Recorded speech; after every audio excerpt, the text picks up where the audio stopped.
hope you're doing well. This is going to be my last video of this year, and I want to end this year with a more cheerful and pleasant note. So today's video is all about perfumes that I bought this year that have turned out to be absolute loves. I recently posted my most worn designer and niche perfume videos, so I will not be including those fragrances today because I just want to include a different set of fragrances. Except where mentioned, I do love all of those too. Some of these I've tried before and some of them are blind buys, and I have a total of 15 perfumes, mostly niche, and I will do my best to make this quick.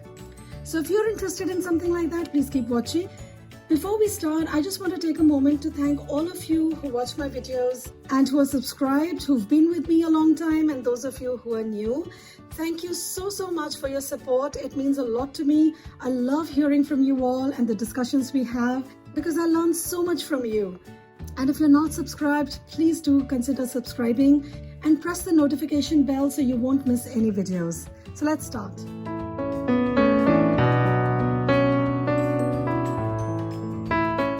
So first I will go over the ones that I did try before buying, and first up is Carnal Flower by Frederic Malle. This is an absolutely gorgeous perfume. This is the first fragrance I got from this house, and actually the first time I tried it I wasn't too excited about it because I thought it was too green and I expected something more like Poison or Fracas. But earlier this year I had a strong craving for tuberose, and this is supposed to be one of the best tuberose fragrances out there.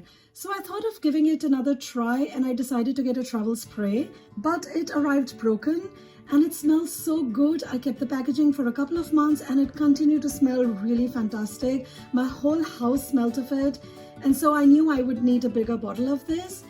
And this is an absolute love now, guys. It's a very natural green tuberose, very fresh, dewy tuberose. It's sweet, it's juicy, you get the flowers, you also get the stem, just like a big bouquet of tuberose. It's really very beautiful, very long lasting. If you like tuberose, do give this one a try.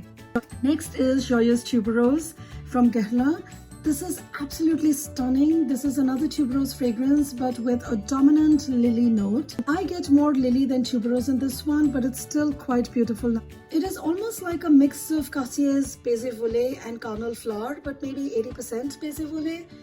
Very green, powdery, very soft and very elegant. A very dressed up perfume. It's very feminine, quite romantic, and I think it'll make a great wedding day perfume. I also think it's great for work because it's so soft and pleasant and yet very present and very long lasting as well. I imagine a very refined and confident, very elegantly dressed woman wearing this, someone who doesn't have her hair out of place, maybe who wears a pantsuit, but it's not like a strong, powerful type of fragrance. And yet I don't know why, but I do imagine a professional woman wearing this. An absolutely stunning fragrance. Next up is Diorissimo from Dior. Another superbly made floral. The star here is Lily of the Valley and it's absolutely stunning, and I have reviewed this and I will link up the review. It's a very posh, gorgeous perfume, smells very clean, dewy, and it's a very simple floral. It's not complicated at all, and it only has 3 notes, but very well made, very elegant. Absolutely beautiful if you like Lily of the Valley. Next is A la Rose from Maison Francis Kurkdjian. This is my first perfume from this house after I got the Discovery set, and it's a beautiful rose perfume. I have talked about this one in my rose perfume collection video as well. It's a really beautiful, fresh, clean rose.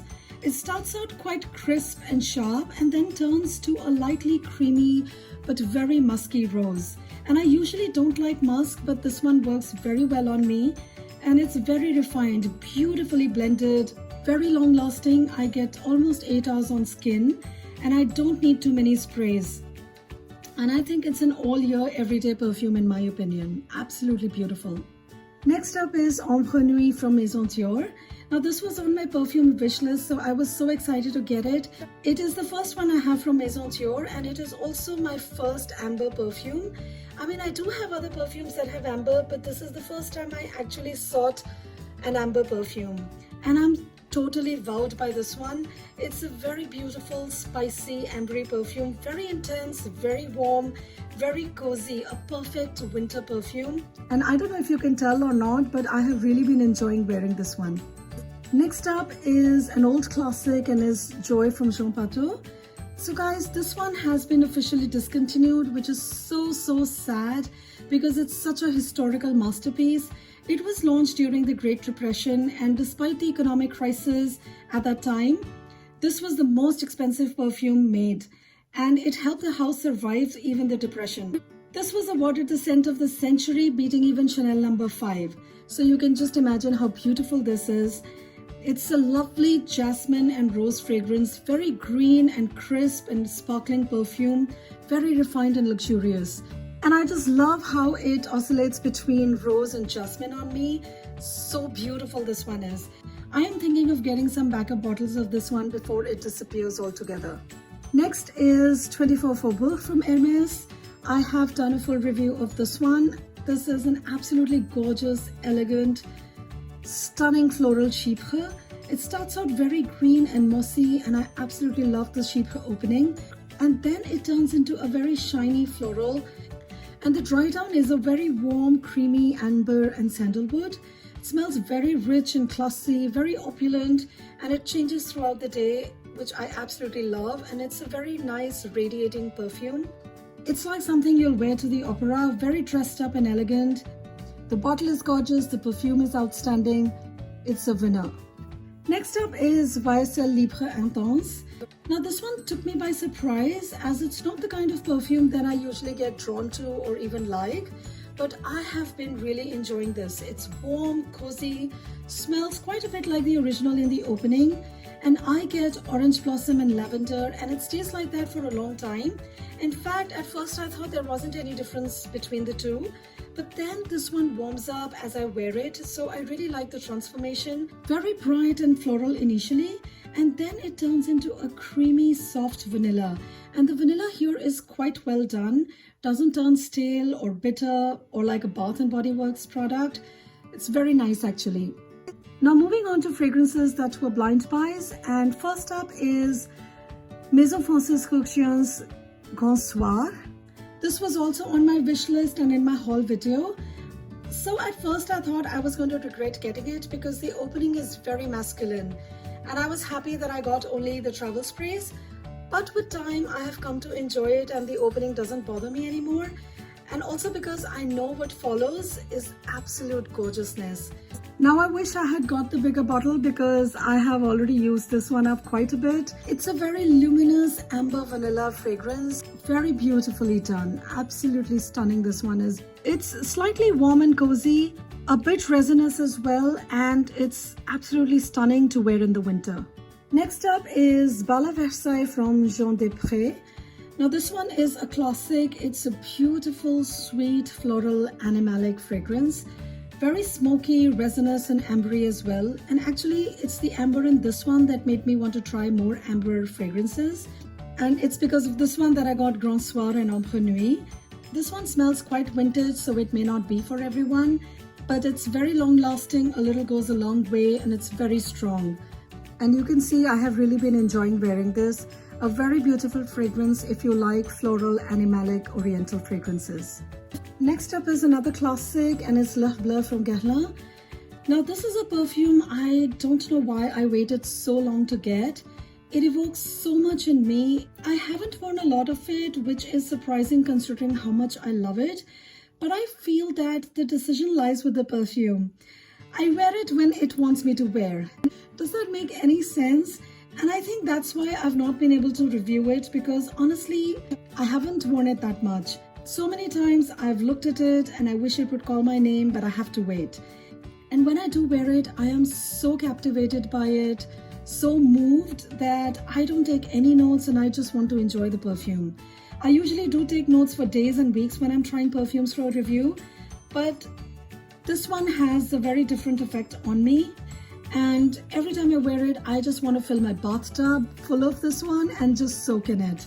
Let me know in the comments below if you feel this way about any perfume, or am I making any sense at all? Does this happen to you?